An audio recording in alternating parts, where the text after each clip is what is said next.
Mia Mia Kiko, Vlog, ikaw Kiko ay Barzaga Spell, putang ina mo rin. listen.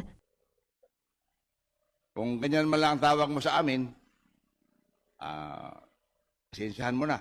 I rise today para po suportahan yung findings ng Ethics Committee na tuluyan ng paalisin yan si Miao Miao dito sa Kamara. Bakit po?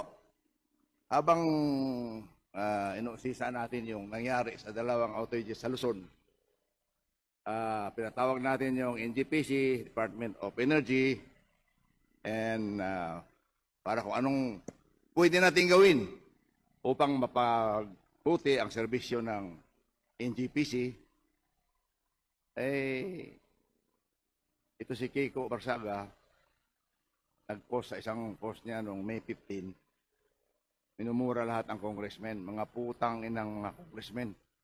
Pero hindi putang ina, Madam Congressman, Madam Speaker. Pusang ina. Hindi pa nakontento sa flood control, ninanakaw pa yung ating kuryente, kaya mahal ang kuryente. Itong administrasyong ito, ang ulo ng pagnanakaw ng kuryente. Nandito po yan sa cellphone ko, hindi ko lang may flash dyan. So, yung ganyang klaseng, gusto ba ninyo na manatili yung animal na yan dito? Animal in the sense na pusa daw siya. Hindi yung animal na animal siya. Hindi. Hindi ba pusa ka? O, ayun. Kita mo. So, dapat kung maaari, maraming nagdidepensa sa kanya, hindi ko rin kayo mapigilan. Ngunit, majority po sa amin, Madam Speaker, distinguished colleague sa NPC, ay sang-ayon po na patalsikin na yan at masakit ko mang sabihin, kaibigan kong matalig na kaibigan kong tatay. Kasama ko sa Natres, habang wala siya, ako nagpipreside sa Natres. Nung linapitan ako niyan, minsan, binigyan ko ng kunting payo. Ngunit, mahirap talaga payuan ang animal.